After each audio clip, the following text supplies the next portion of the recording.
Berkati setiap hati yang menyiapkan diri untuk seluruh pemberitaan ini. Jauhkan kami dari penggoda pencobaan. Biar dalam damai sejahtera-Mu kami belajar firman Tuhan. Kami rindu pada firman-Mu. Berfirmanlah bagi kami Tuhan. Di dalam nama Yesus firman yang hidup itu kami berdoa. Amin. Bapak Ibu Saudara-saudara yang dikasihi dalam Tuhan Yesus. Tema yang ditetapkan oleh Majelis Noordegemeente untuk hari ini adalah baptisan sebagai tanda solidaritas. Pembacaannya terambil dari Injil Lukas pasal 3 ayat 15 sampai ayat yang ke-22. Injil Lukas pasal 3 ayat 15 sampai ayat yang ke-22, firman Tuhan berkata demikian. Tetapi karena orang banyak sedang menanti dan berharap, dan semuanya bertanya dalam hatinya tentang Yohanes, kalau ia adalah Mesias, Yohanes menjawab dan berkata kepada semua orang itu, Aku membaptis kamu dengan air, tetapi yang lebih berkuasa daripadaku akan datang dan membuka tali kasutnya pun aku tidak layak. Ia akan membaptis kamu dengan Roh Kudus dan dengan api. Alat penampi sudah di tangannya untuk membersihkan tempat pengerikannya dan untuk mengumpulkan gandumnya ke dalam lumbungnya. Tetapi debu jerami itu akan dibakarnya dalam api yang tidak terpadamkan. Dengan banyak nasihat lain, Yohanes memberitakan Injil kepada orang banyak. Akan tetapi setelah ia menegur raja wilayah Herodes karena peristiwa Herodias, istri saudaranya, dan karena segala kejahatan lain yang dilakukannya, raja itu menambah kejahatannya dengan memasukkan Yohanes ke dalam penjara. Yesus anak Allah dibaptis. Ketika seluruh orang banyak itu telah dibaptis, dan ketika Yesus juga dibaptis dan sedang berdoa, terbukalah langit dan turunlah Roh Kudus dalam rupa burung merpati ke atasnya. Dan terdengarlah suara dari langit, Engkaulah anakku yang kukasihi, kepadamulah aku berkenan. Demikian firman Tuhan. Berbahagia setiap orang yang mendengar firman, memelihara dan melakukan dalam hidup setiap hari. Haleluya.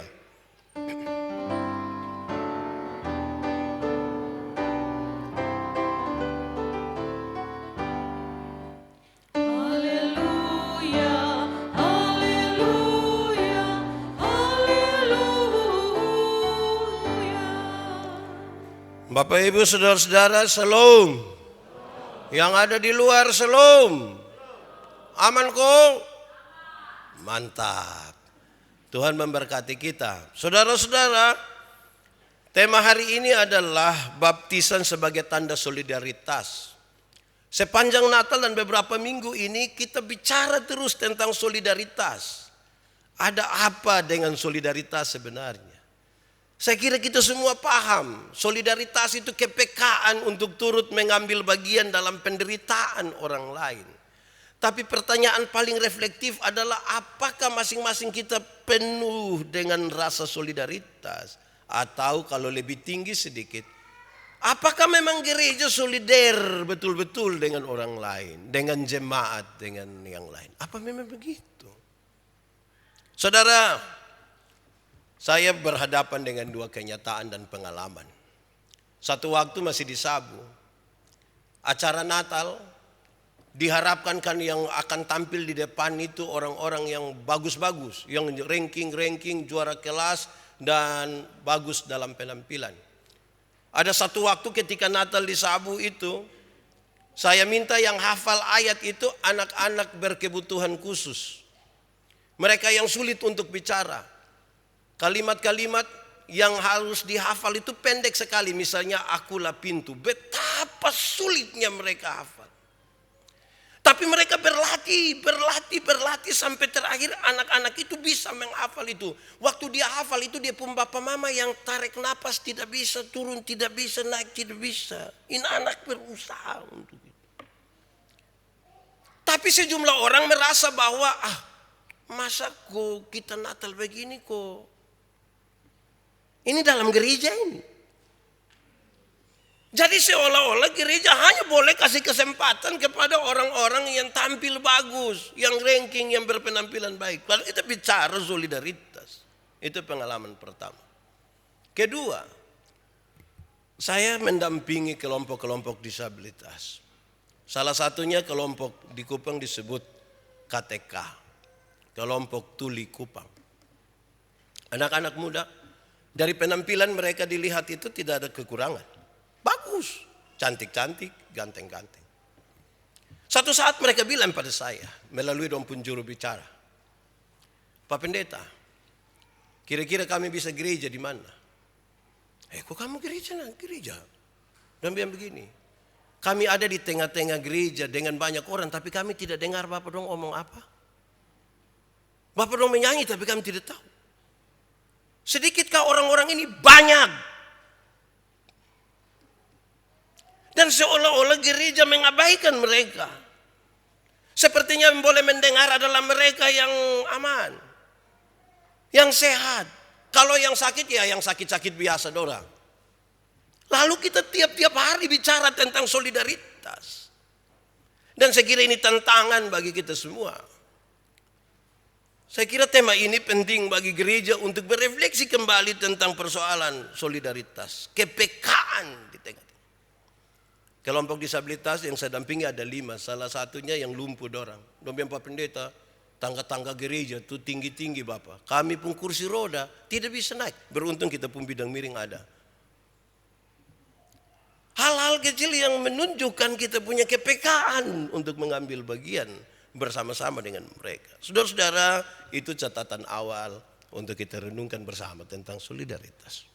Saudara, kita membaca bagian ini, memang arahnya akan mengarahkan kepada kita bicara tentang Tuhan Yesus yang dibaptis sebagai tanda solidaritas Tuhan dengan kita. Tetapi saya mau membawa kita untuk memahami hal-hal lain di sekitar itu, saudara.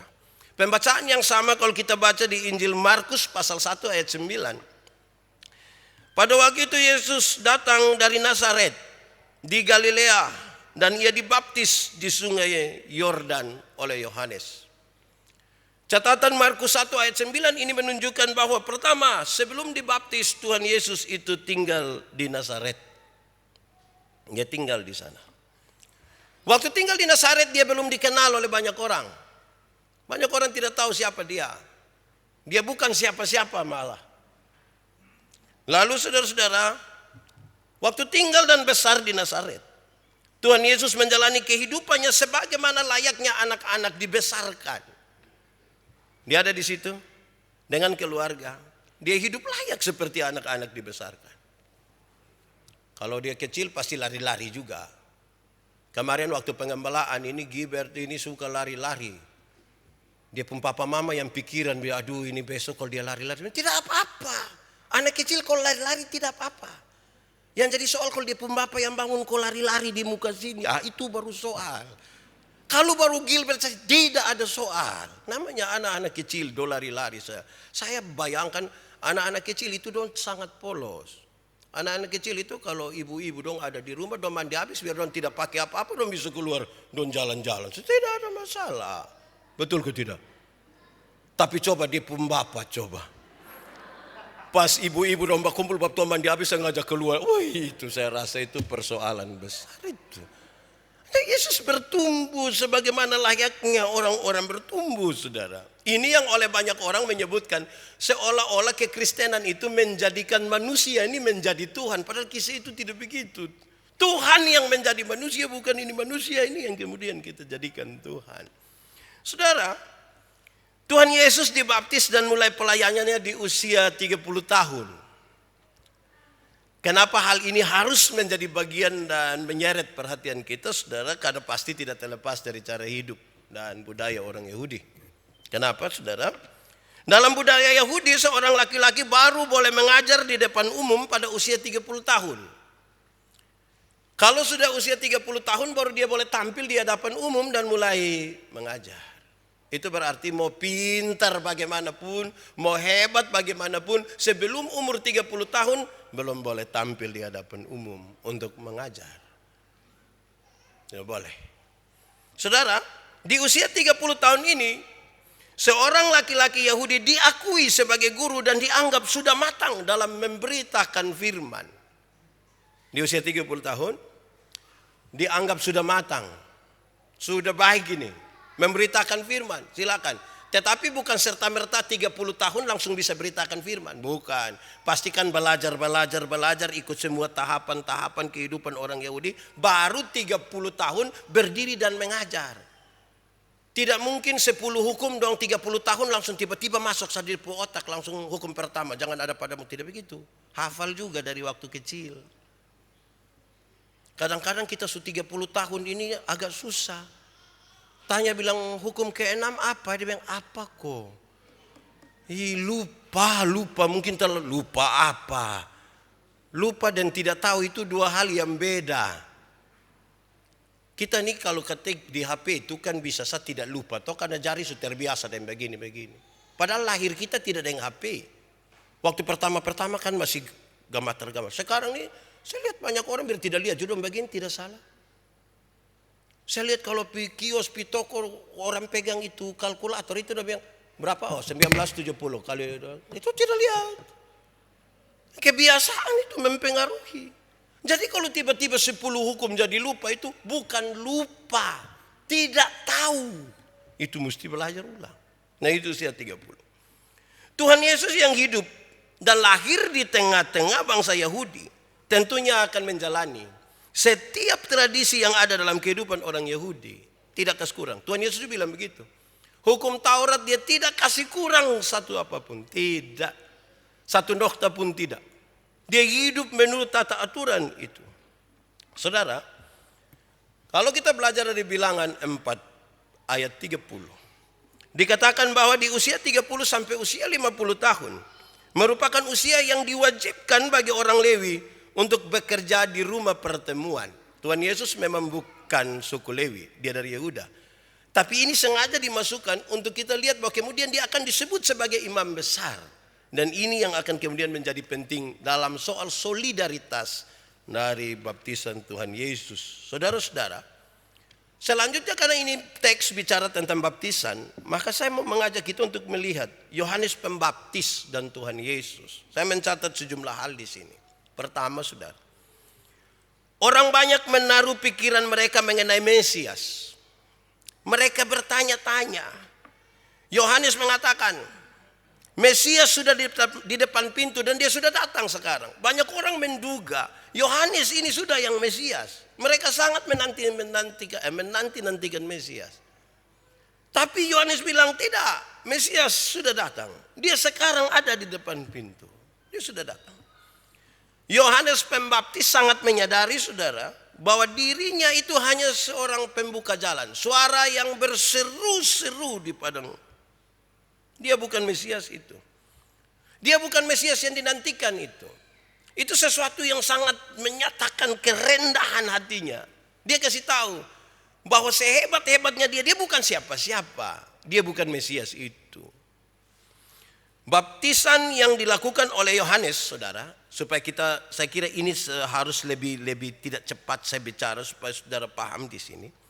Baptisan yang dilakukan oleh Yohanes adalah baptisan pengampunan dosa. Tetapi harus dipahami begini. Yang dimaksud dengan baptisan pengampunan dosa itu bukan berarti Yohanes baptis begini langsung ampun dosa berisi. Tidak bermaksud begitu. Yang dimaksudkan itu adalah setiap orang yang menyadari dirinya sebagai orang berdosa, menyadari kesalahan-kesalahannya, mau bertobat, dia datang kepada Yohanes untuk dibaptis. Itu yang dimaksud baptisan pengampunan dosa. Karena itu ada banyak orang yang menyadari itu. Karena mereka sementara menanti-nanti Mesias itu. Mereka lagi diarahkan untuk datang kepada Mesias. Dan beberapa orang dan banyak orang yang merasa demikian. Mereka datang untuk dibaptis. Saudara, Yohanes membaptis dengan air. Tetapi menurut pengakuannya, Mesias yang datang itu akan membaptis kamu dengan Roh Kudus dan dengan api. Ini sesuatu yang penting sekali. Bahwa baptisan air itu lambang dari baptisan Roh Kudus.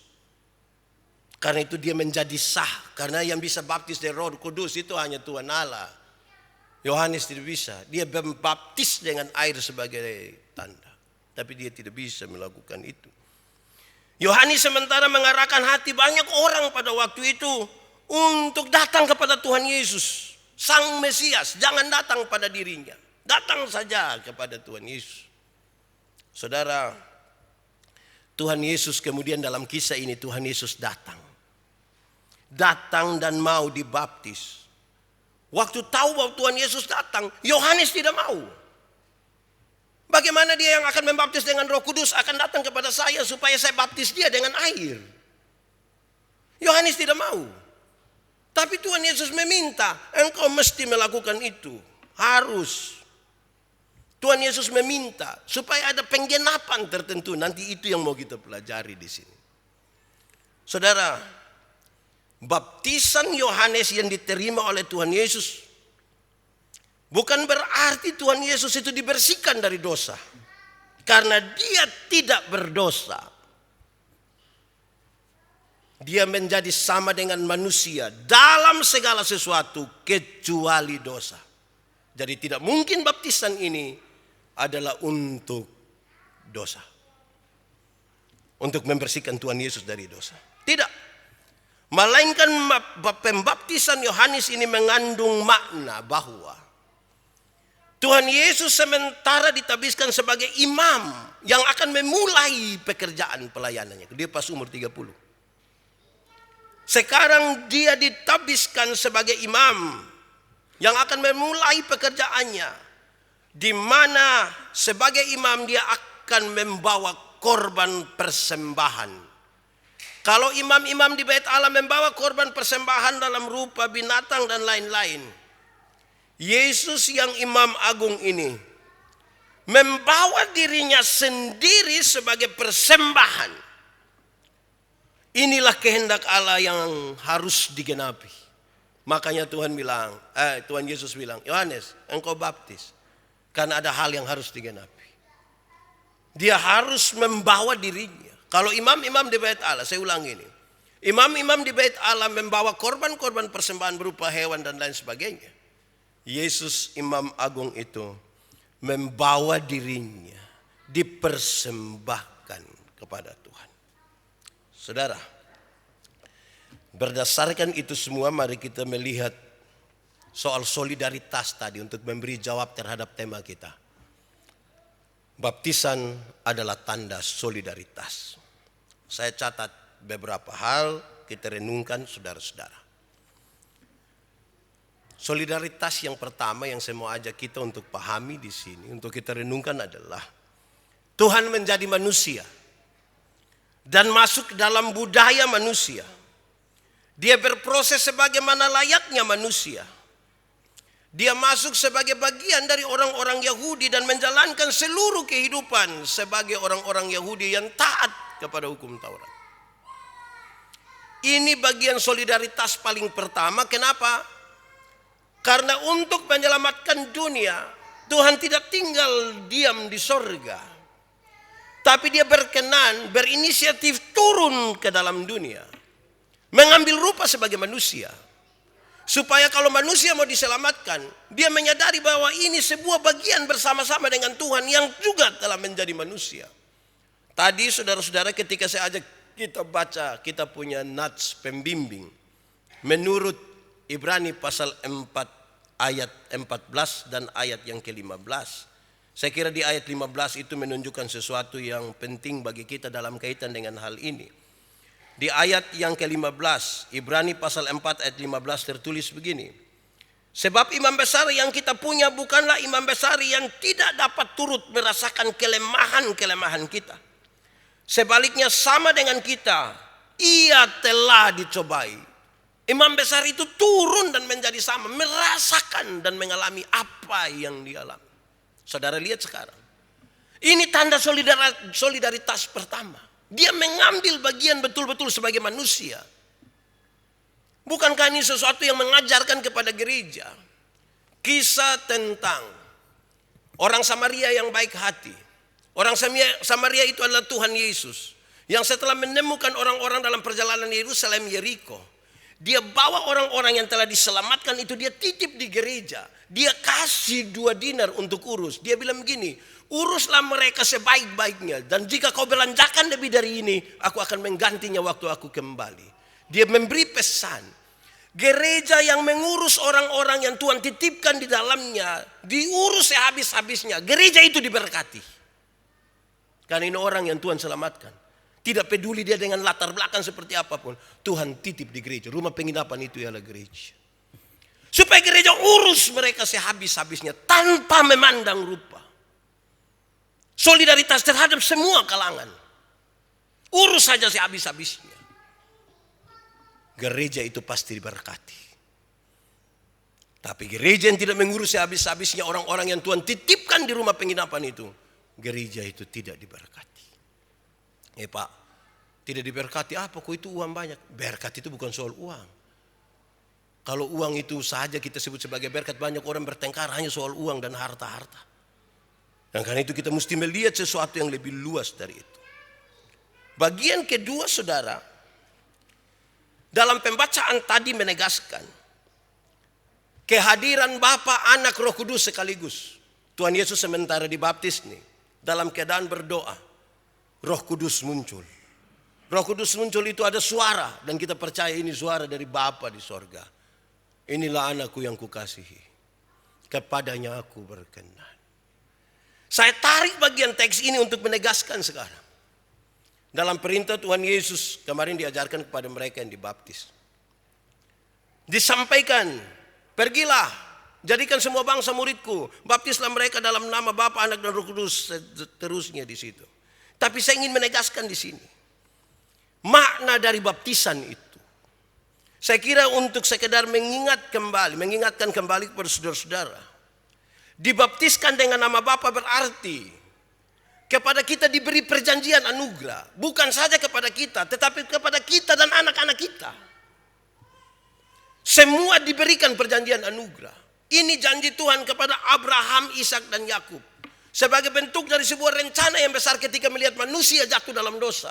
Tuhan tidak tinggal diam. Perjanjian anugerah itu diberikan. Dia panggil satu orang namanya Abraham. Dari satu orang menjadi satu bangsa. Dan kemudian menjadi kita semua. Kepada kita dan anak-anak kita, Tuhan beri perjanjian anugerah. Allah Bapa di sorga memberi perjanjian anugerah. Supaya kita mewarisi kehidupan kekal. Karena nanti kita binasa. Kalau dia tidak solidar dengan kita, kita binasa. Dan karena itu dia memberikan janji anugerah ini. Kedua, dibaptiskan dengan nama anak. Ini mencatat tentang kematian bersama-sama dengan Kristus yang menebus manusia. Dan kebangkitan bersama-sama dengan Kristus. Mati bersama-sama dalam kematian Kristus, tapi kemudian dibangkitkan dalam kebangkitan Kristus. Siapa yang mati bersama-sama dengan Kristus, dia hidup bersama-sama dengan Kristus. Dan itu yang akan membuat dia menikmati hidup yang kekal bersama Kristus di sorga. Dibaptiskan dengan nama Roh Kudus, kepada kita diberi hidup baru tiap-tiap hari. Supaya kita semakin segambar dan serupa dengan Kristus. Pergilah, jadikan semua bangsa murid. Murid. Dalam bahasa Indonesia, biasakan disebut murid atau siswa. Murid atau siswa. Kalau siswa itu terkesan formal sekali. Siswa kelas 6. Ya, dia sekolah habis, dia lulus, dia pindah guru. Tapi murid, saya pakai yang kita punya, yang dulu-dulu kalau nonton film-film silat itu. Kalau ada satu buka jurus, yang satu langsung tahu. Lupung guru nama Pak Yandi toh. Karena lihat dari dia punya, oh ini Pak Yandi. Murid adalah seseorang yang belajar dari seorang guru. Supaya dari tindakan, dari kata-kata, dari perilaku orang mengetahui siapa gurunya. Karena itu dinasihatkan. Pergi dan jadikan semua bangsa ini murid dari Yesus. Supaya dari tindakan, kata-kata semuanya orang lihat, oh ini. Kita ini kan bayangkan kita sama dengan orang tua itu. Baru lihat kita seorang langsung bilang, dong waktu lihat Saya pu anak kedua, Gian itu pendiam. Dome Pak Yandi pu anak toh? Iya, pendiam macam lupum bapa betul. Dari dia dong kenal ini. Waktu lihat Jonathan tercerewet dan bilang, pasti kau dia pu mama ini. Jadi melihat seseorang, orang membaca siapa tokoh di baliknya. Pergi jadikan mereka murid. Nah ini yang menjadi tanggung jawab ini orang tua, tanggung jawab dari bapak mama saksi ini. Kemarin Gilbert pu mama bilang begini, bapak mama saksi ini bertanggung jawab, sampai cari kas dia nona kau nikah. Wih ini memang betul-betul orang tua pikir visioner betul ini, jangka panjang, masa depan. Nah, saudara, itu yang penting di situ. Tanda solidaritas Tuhan Allah itu bukan saja dia mengambil rupa manusia, bukan, tambah lagi. Bapa, Anak dan Roh Kudus itu mengisahkan sebuah perjalanan yang luar biasa bagi orang-orang yang percaya. Tanda solidaritas. Kepada kita diberi perjanjian anugerah. Dan kalau dia janji dia tepati. Banyak kali kita nih Bapak ini janji mah. Janji hanya tinggal janji. Tidak pernah tepati. Saya tidak tahu ini suami-suami yang ada di sini ini hari ini don janji don tepati kok tidak Ada tepati kok. Renungkan sah. Ini duduk agak baju aja, tidak mungkin istri korek suami yang sudah dengar, kan tidak mungkin. Tuhan itu waktu dia janji dia berikan. Kedua ketika dia mau mati bagi kita dia mati. Dinubuatkan nabi-nabi bahkan 800-700 tahun sebelum kedatangan Kristus. Dinubuat. Dia akan mati. Dan dia melakukan itu demi kita. Ini sebuah tanda solidaritas yang luar biasa. Tidak ada kasih yang lebih besar dari kasih seorang sahabat yang mau menyerahkan nyawanya bagi sahabat-sahabatnya. Saya bilang pada saudara, sebagai pendeta ini kami ini dikasih tahu, Pak Pendeta ada orang mati, kami lari pi. Sampai sana orang menangis, kita juga menangis. Kasih mandi orang mati, kita juga mandi. Kasih pakai putih hitam, kita juga pakai putih hitam. Kasih masuk di peti, separuh juga mau masuk di dalam. Bawa pi kuburan dong ikut. Pas turun di lubang kubur saya tidak jadi ikut. Kita hanya mendampingi sampai situ. Tuhan Yesus ini mati ganti kita. Kurang apa itu solidaritas? Dan gereja mesti belajar di sini. Mendampingi bahkan sampai pada lorong-lorong kematian. Ya kita tidak mungkin sama lah dengan Tuhan Yesus lah. Tapi paling tidak kepekaan untuk itu tuh menjadi serius. Tapi saudara, kepekaan itu mesti juga dibangun dalam kehidupan orang-orang percaya yang tadi sudah belajar dari sang guru itu. Supaya kalau dia peka dari sini memang di rumah dia supeka memang. Kadang-kadang kita ini egois, tidak peka.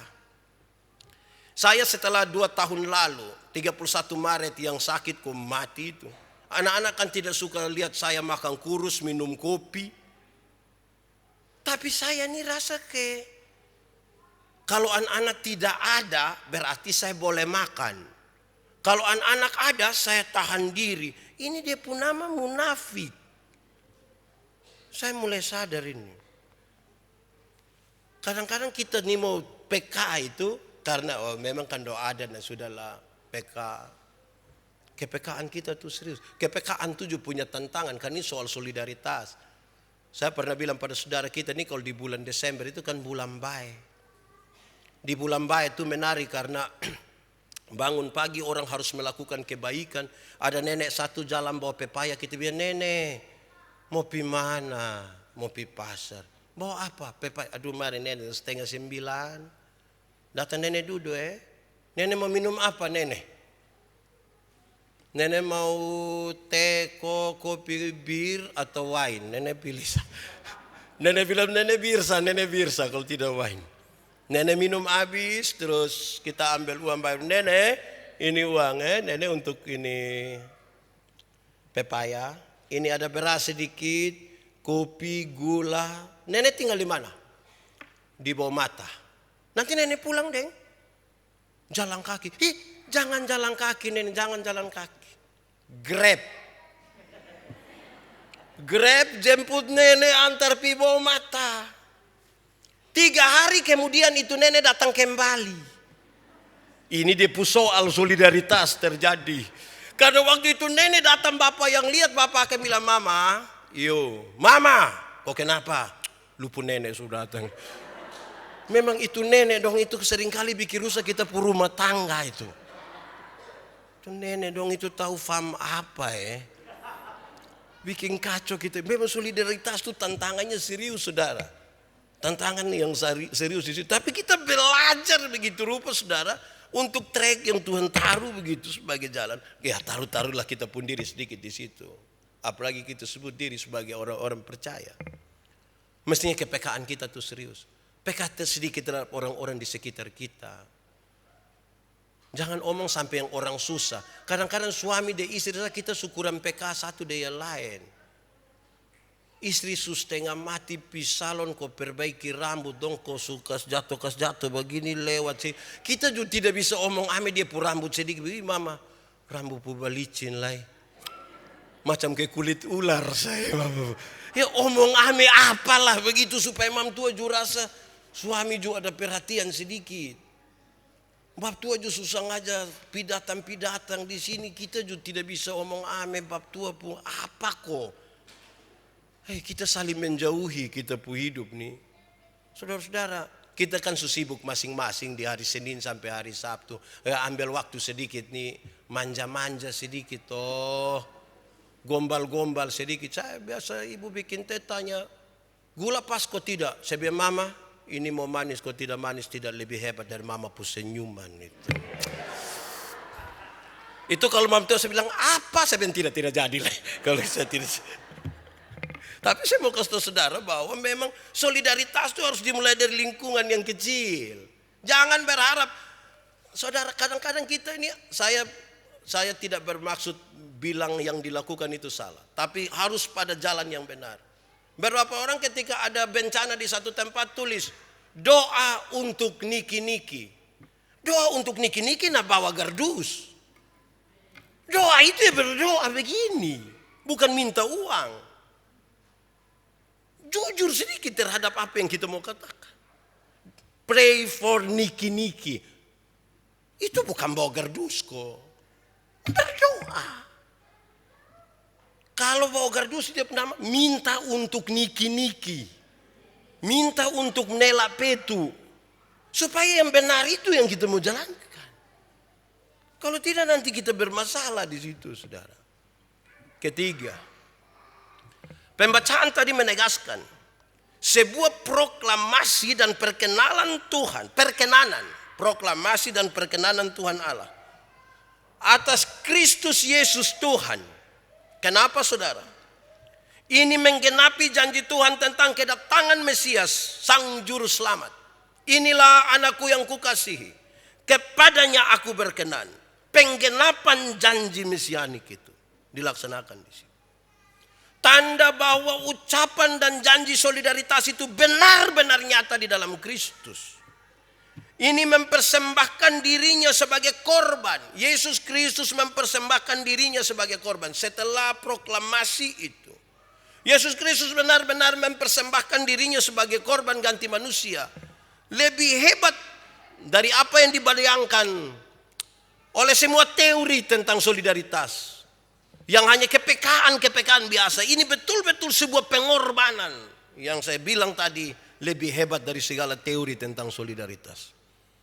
Sehingga orang-orang yang bicara tentang solidaritas mesti belajar betul-betul dari Tuhan Yesus Kristus yang menyerahkan nyawanya bagi sahabat-sahabatnya.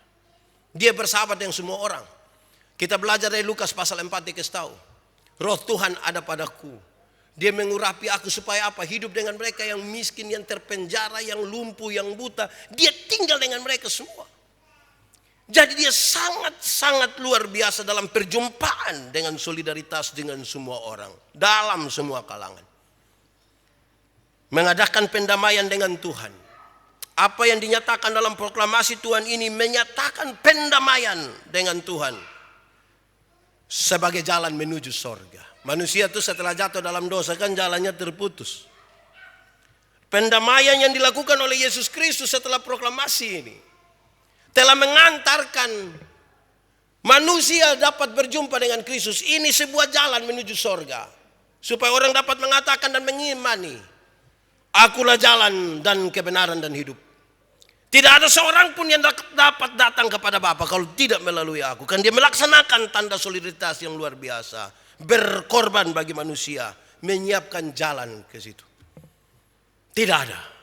Tidak ada satupun manusia yang sanggup melakukan itu. Dan ini yang amat luar biasa dalam solidaritas Tuhan Yesus. Dalam semua ini kemudian kita mengenalnya sebagai kepala gereja. Dan karena itu maka kepala gereja memerintahkan seluruh anggota dalam persekutuan bergereja. Supaya apa yang dilakukan oleh kepala gereja mestinya menjadi bagian yang terus menerus dilakukan oleh gereja sebagai tubuh Kristus. Tuhan memberkati kita. Sebelumnya saya ingin sampaikan saudara, kita akan membaptis 5 orang anak ini. Tambah dengan kita akan menabiskan seorang anak, Buce. Dia bersama-sama dengan kita